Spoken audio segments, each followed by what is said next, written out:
Sik Gus, aja lunga dhisik. Iki wong semuanya sudah tahu sampean alim, menerangkannya enak, fiqhan, wa usulian, wa tafsiran. Cuma mereka yang tanya itu, biyen belajar kepiye kok iso alim kaya ngono, ya kan? Nah, terangkan Gus, terangkan. Mati.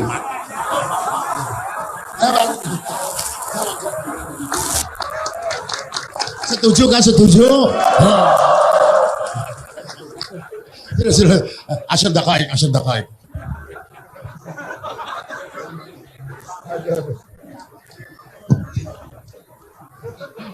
Andai kan pertanyaan itu ke Mbah Mun, mungkin jawabnya gurune sopo.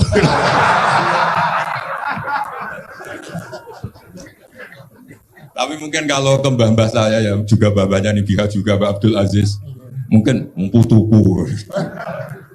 Tapi kalau saya ingin cerita tentang saya paling ya, aku sregep. Yang jelas tuh dalika fadlu yuti apa? Mayasa. Tapi gini, kalau ini menghormati bahasa saya ini, kalau ijazah begini, dulu Mbah Mun tuh sering cerita, juga bahasa. Kena kepengen ngalim, ku sinau sedurunge ngaji. Ya, misalnya kamu ngaji takrib atau ngaji wahab sama Mbah Mun, kamu baca dulu. Sebelum ngaji. Nah, setelah dibaca, misalnya kamu baca rofa, kok Mbah Mun baca jer, kamu baca jer, Mbah Mun baca rofa, berarti goblok tulen. Karena semua teori Anda kok salah. Ya misalnya Mbah Mun baca wadakaro sopo al-musannifu, kamu baca wadakaro al-musannif. Berarti kan goblok banget itu.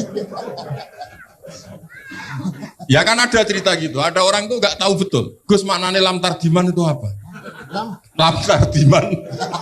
Dicari di kamus itu udah ada. Ternyata itu di head lam tarodaman. Dia baca satu lam tardiman, dicari di kamus sampai hidup mati lagi ya nggak ada. Nah, jadi kamu baca dulu, misalnya di bab head lam taro naringali sopo mar'ah daman ing geteh. Ternyata ngaji Mbah Mun paginya jadi baca lam taro daman. Jadi kalau kamu malamnya baca lam tardiman loh kok. Jadi itu kata Dewi Mbah Mun mergo sorokan kabeh santriku ora mungkin. Carane ngecek kebenaran Anda itu maca sik. Nanti kalau kemiripannya 50% ya separuh alim. Kalau 70% ya serondo alim. Tapi nanti kalau kemiripannya sampai 100% dan berkali-kali, ya berarti kan sudah luar biasa. Jadi yang ngaji sama Ki Mustafa, Ki Niam, saya mohon santri-santri itu belajar dulu. Biar bisa ngecek nanti guru saya baca kayak apa. Waduh salah ya. Kenapa lah? Waduh salah. Karena kiai itu kalau salah ya mau ngalah. Ini ceritanya Mbah Mun betul. Ada kiai nggak tahu apa kakean mergawe, kakean politik nggak tahu. Wal babi lan walang. Terus ada santri, kulo gak ada makna kok lawang. Ya walang sing lawang tuh. Mau ngalah. Terus watini lan wit alu. Gurune maca alu. Kulo gak ada makna kok elo. Lah ya wit telu kena gua alu. Tapi saya menangi kiai itu kalah sama santri itu. Saroko nyolong sapa wong albedo tangi anduk. Terus gurunya kaget. Cung kok anduk, cung. Bareng didelok ndok. Karena kalau pegon kan anduk sama ndok itu podo ya. Itu ada podo. Tapi kiainya akhirnya kalah. Memangnya nyolong anduk boleh?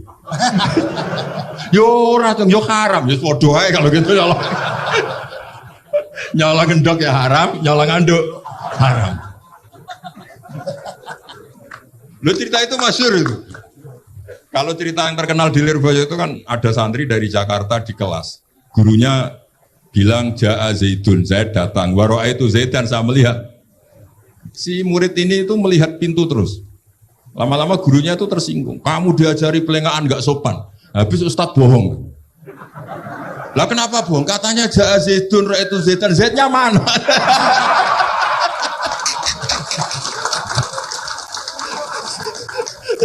Dia gak ngerti.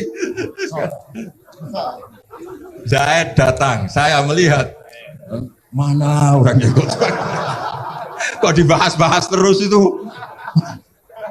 Ya, jadi yang serius tadi kalau sampean ingin nguji kualitas Anda, Makanya saya dulu itu pede baca kitab di depan Mbah Mun karena ya ngecek. Dan dulu itu Gus Zofur, Gus Kamil sebelum ngaji ya itu mesti sinau sama saya. Nanti ketika Mbah Mun baca, tadi kalau kemiripannya kita 90% ya bagus. Syukur-syukur sampai 100. Dan itu terulang sampai Wahab Hatam, Jamul Jami' Hatam. Sehingga kita tahu. Jadi kalau diskusi kita kok salah ya tahu, kalau benar ya tahu. Kalau tahqiq ya tahu. Biasanya kalau tahqiq itu Mbah Mun karena takut nyalahkan kiai-kiai Jawa, kalau baca 2 kali, misalnya begini. Yasmalu, kadang diwaca Yasmilu ya apa-apa nggih Jawa gitu. Karena kalau kita memaksakan sampai benar seperti di kamus, kayaknya kalau kiai Jawa itu berat. Berat sekali. Dumeli bojo bolak-balik mesti ora goblok wis apik lah. Karena kalau baca tahqiq itu kan butuh kamus. Yang benar itu Yasmalu misalnya. Tapi kan populer juga orang baca Yasmilu. Saya itu menangi tuh. Kiai Jawa dulu baca Simai itu menangi, Masdar Simai. Lama-lama setelah banyak alumni Al-Azhar terus berdasar kamus baca Samai semua sekarang. Saya menangi kiai itu baca Dilalah. Lama-lama karena sekarang udah banyak punya kamus, baca Dalalah. Fa'alah. Jadi kiai itu juga kadang-kadang keteror muridnya.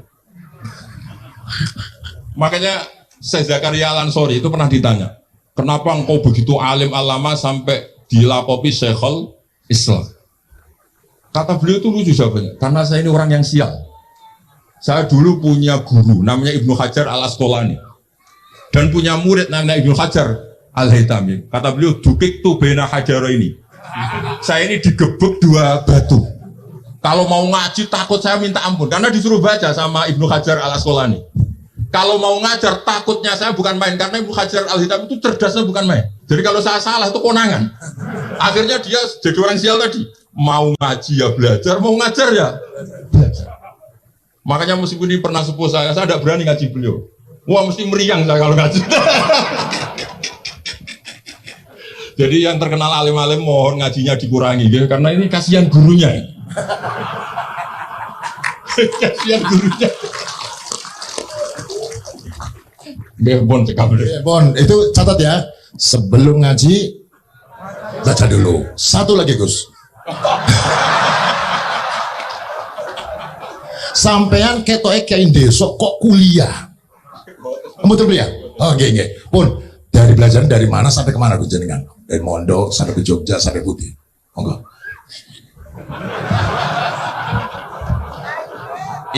Ini karena sesuai kontrak, nggak boleh nyulaini janji. Sekali aja Sekali tak tekno Gus. Jadi sebetulnya kalau di ilmu, saya kan sering ketemu ahli geologi, ahli sosiologi. Sebetulnya di ilmu kita, saya kan lama di Jogja, dan itu yang saya pakai juga ilmu zaman di pesantren. Misalnya sosiologi itu kan ada mukadimahnya Ibnu Khaldun. Itu kan teorinya luar biasa. Misalnya begini, kenapa Rasulullah itu harus dari suku Quraisy, suku yang sangat terhormat di Mekah? Itu secara teori sosiologi, bukan teori nubuah. Kata Ibnu Khaldun, Nabi itu mesti final dari kaum itu aneh. Saya ulang lagi, Nabi itu final dari kaum pasti aneh. Nah masa aneh-aneh ini ditoleransi oleh umatnya karena beliau dari suku yang terhormat. Coba kalau dia dari suku, beliau dari suku yang hina, pasti pas aneh-aneh langsung diadili. Ya kalau di NU lah, ndak Gus Dur kok bikin aneh-aneh di NU kan langsung tuntas. Tapi berhubung Gus Dur itu Mbah Hasyim. Orang itu mentoleransi, bahkan mengira jangan-jangan teori beliau lebih baik ketimbang kita. Nah makanya terus kata Ibnu Khaldun, ma ba'atsawu nabiyyan illa fi mana'atin min qaumin, ada nabi diutus kecuali dari kaum terbaik. Supaya masa-masa transisi ini nggak ada perlawanan. Nah, itu namanya sosiologi. Jika beliau ngendikan ini versi tarikh bukan versi Ibnu Khaldun saja. Ketika sahabat disuruh hijrah karena disakiti orang kafir Quraisy, lah engkau sendiri ya Rasulullah, saya ini orang Quraisy, nggak akan ngalami yang seperti Anda alami. Nah itu namanya sosiologi. Begitu juga matematika. Saya sering ketemu pakar matematika dari UI, dari UGM. Misalnya bilang zakat kan 2,5% misalnya zakat di Jawa. Saya bilang kalau ngitung porogabit, padahal kita zaman sekolah porogabit itu pantangan.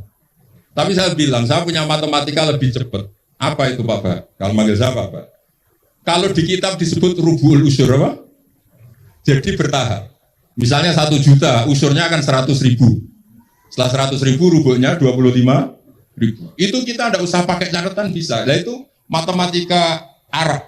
Makanya orang Arab tuh nggak bisa nulis, tapi matematikanya cepat karena bertahap. Misalnya 1 miliar, ya cari aja usurnya 100 juta. Berarti rubuhnya 25 juta. Berarti 2,5-nya 1 miliar itu 25 juta. Tapi kalau orang Arab bilang itu rubul usur. Diusurkan dulu, baru dirubuh. Misalnya 6. 2/3 6 berapa? Orang Arab bilang sulusan. 6, sulusnya 2. Sulus 2 kali berarti 4. Sama misalnya zakat zuro. Zakat zuro itu kan al-usyur sama nisul usyur. Berarti misalnya kalau tidak disirami, ya, tidak biaya, zakatnya itu 10%, berarti per 100, 10. Nah sekarang kalau 10 ini kan berarti 1/10. Nah nanti kalau disirami pakai biaya, namanya nisul usyur, berarti 5. Jadi orang Arab itu nggak mau langsung bilang 5, karena kalau 100 dibagi 5 itu jadi 5 itu mikirnya panjang. Jadi diusurkan dulu, terus nanti dibilangkan nisful usur. Nah, jadi ilmu khazanah kita itu sudah luar biasa. Nah, itu makanya terus orang Arab kalau ngitung matematika itu udah usah tulisan, udah usah porogabit, karena bertahap tadi. Jadi misalnya 2,5, bahasannya apa? Rubu'ul usur. 1 miliar, usurnya berapa? 100, rubuhnya berapa? 25. Nah ini semoga buatan ngingkari janji. Wassalamualaikum warahmatullahi wabarakatuh. Matur. Sebetulnya masih ada satu lagi, cuma ampun. Beliau adalah sangat hafal dengan nu'util masyayikh. Itu sebutan. Kenapa Imam Ghazali itu Syekhul Islam, Hujjatul Islam. Kenapa Imam Anu Syekhul Islam. Kenapa Imam Anu, sahabat Anu, ada Saifullah, ada Asadullah. Itu biar alih sekali. Karena ini belum tuntas. Jadi ya